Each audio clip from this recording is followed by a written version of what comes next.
Hello friend, स्वागत है आप सभी का अपने चैनल में। आज हम आप लोगों के लिए लेकर आए हैं माता सीता को क्यों ये सब सहना पड़ा और किसकी वजह से, किसके श्राप से माता सीता को इतना कष्ट सहना पड़ा था।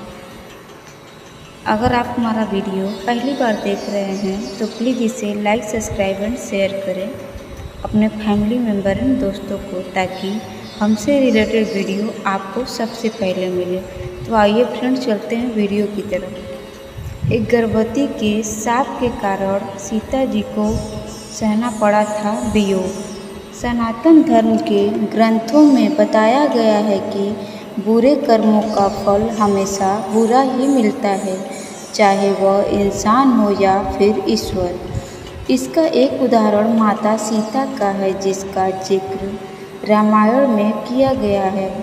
दरअसल रामायण कई भाषाओं में लिखी गई है। अलग अलग रामायण में कई तरह की दंत कथाएँ भी मिलती हैं, जिनमें कई लोग परिचित नहीं हैं।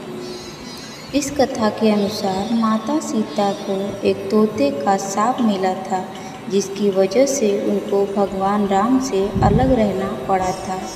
पहले माता सीता को वनवास के दौरान रावण अपहरण कर लेता है और उनका वध करने के बाद माता सीता के साथ भगवान राम की अयोध्या में वापसी होती है। फिर धोबी की वजह से माता सीता को अलग रहना पड़ता है। हम सबके मन में सवाल उठता है कि राम तो भगवान हैं, फिर वह अपनी पत्नी से अलग क्यों रहे। विवाह पंचमी के अवसर पर आइए जानते हैं इससे जुड़ी कहानी के बारे में। कथा के अनुसार माता सीता बाल्यावस्था में अपनी सहेलियों के साथ बगीचे में खेल रही थी। वही बगीचे में एक तोता का जोड़ा पेड़ पर बैठा था। तोता का जोड़ा भगवान राम और माता सीता के बारे में बातें कर रहा था। उनकी बातों को सुनकर माता का ध्यान उन पर गया।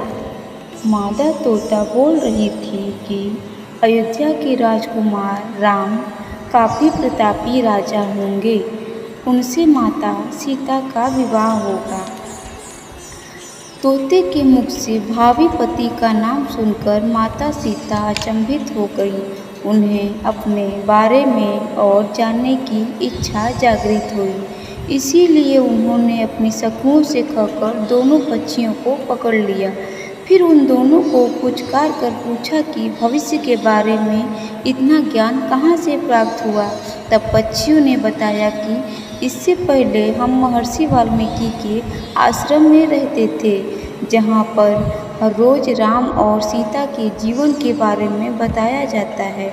इसीलिए उनको दोनों के बारे में हर चीज़ याद हो गई है।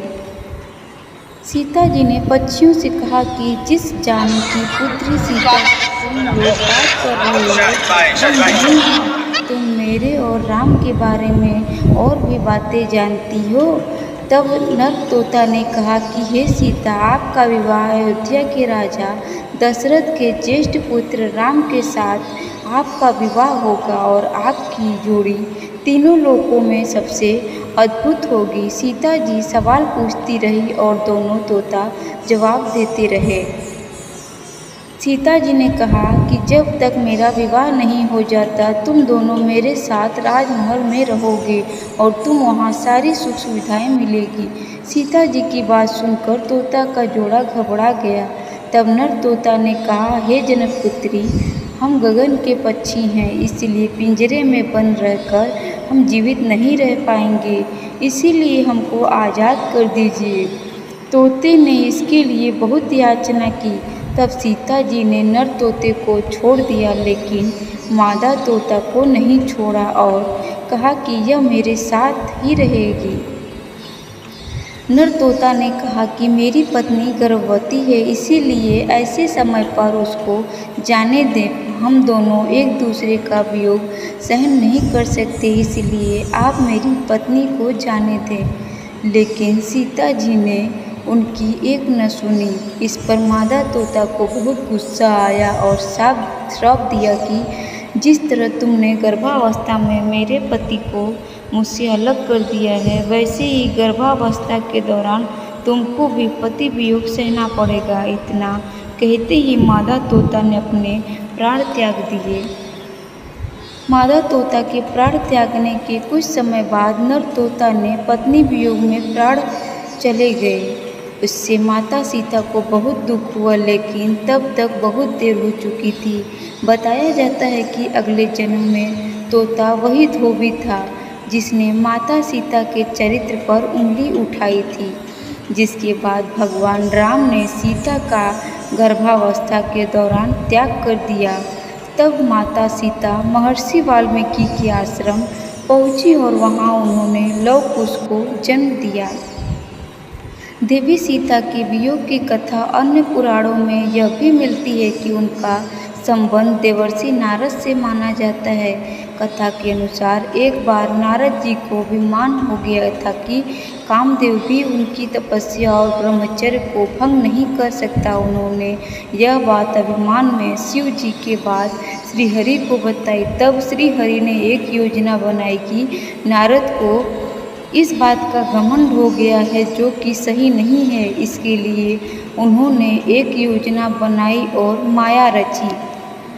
जैसे ही श्रीहरि से प्रणाम करके नारद मुनि आगे बढ़े, तब उनको एक भवन दिखाई दिया जहाँ राजकुमारी विश्वमोहिनी को देखकर वह मोहित हो गए। यह सब एक माया थी।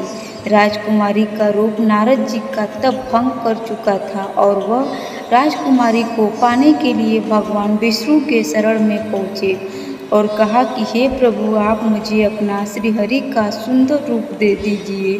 तब भगवान ने कहा कि हे नारद जी, ऐसा न हो कि आप इस रूप को लेकर बाद में पछताएं।